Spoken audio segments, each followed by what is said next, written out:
Congratulations, it's a boy. Or congratulations, it's a girl. As a pediatrician for nearly 20 years, that's how many of my patient relationships began. Our bodies declare our sex. Biological sex is not assigned.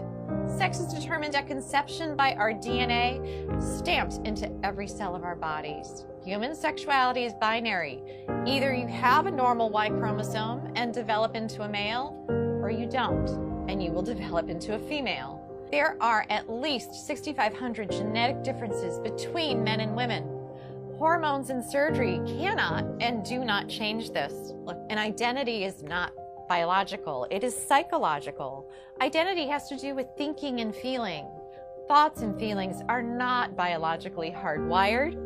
Our thinking and feeling may be factually right or factually wrong. For example, if I walk into my doctor's office today and say, "Hi, I'm Margaret Thatcher," my physician will say I am delusional and give me an antipsychotic. However, if instead I walked in and said, "I am a man," he would say, "Congratulations, you're transgender."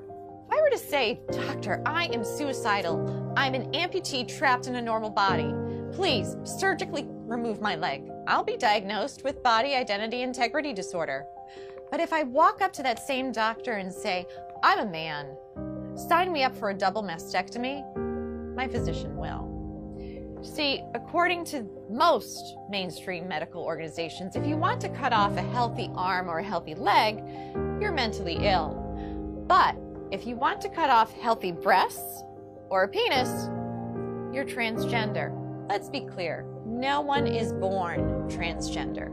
If gender identity were hardwired in the brain before birth, identical twins would have the same gender identity 100% of the time. They don't. I had one little boy, a patient we'll call Andy. Between the ages of 3 and 5, he increasingly played with girls and stereotypical girl toys and started saying he was a girl. I referred the parents and Andy to a therapist. Sometimes mental illness of a parent or abuse of the child are factors. But more commonly, the child has misperceived family dynamics and internalized a false belief. In the middle of one session, Andy put down the toy truck and held on to the Barbie and said, "Mommy and Daddy, you don't love me when I'm a boy." What the therapist learned is that when Andy was 3, his sister with special needs was born. She required significantly more of his parents' care and attention. Andy misperceived this as, "Mommy and Daddy love girls. If I want them to love me again, I have to be a girl." With family therapy, Andy got better. Today, Andy's parents would be told something quite different. They would hear, "This is who Andy really is. You must change his name, ensure that everyone treats him as a girl, or else he will commit suicide." As Andy would approach puberty, the experts would put him on puberty blockers so that he could continue to impersonate a girl. Experts assure us it doesn't matter that we've never tested puberty blockers in biologically normal children. It doesn't matter that when blockers are used to treat prostate cancer in men and gynecologic problems in women, that they cause problems with memory. We don't need testing.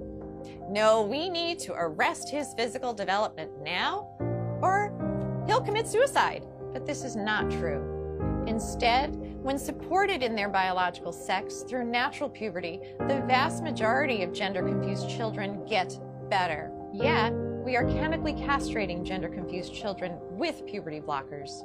Then, we permanently sterilize many of them by adding cross-sex hormones. Cross-sex hormones are estrogen and testosterone. Those put young children at risk for heart disease, strokes, diabetes, cancers, and even the very emotional problems that experts claim to be preventing. P.S. If a girl who insists she is a man has been on testosterone daily for 1 year, she's cleared to get a bilateral mastectomy at age 16. Now, mind you, the American Academy of Pediatrics recently came out with a report that urges pediatricians to caution teenagers about getting tattoos because tattoos are essentially permanent and can cause scarring. But this same AAP is 110% in support of 16-year-old girls getting a double mastectomy, even without parental consent, so long as the girl insists that she is a man and has been taking testosterone daily for 1 year. Let's be clear, to indoctrinate all children from preschool forward with the lie that they could be trapped in the wrong body disrupts the very foundation of a child's reality testing. If a child can't trust the reality of their physical bodies, who or what can they trust? Transgender ideology in schools is psychological abuse that often leads to chemical castration, sterilization, and surgical mutilation. If that's not child abuse, ladies and gentlemen, what is?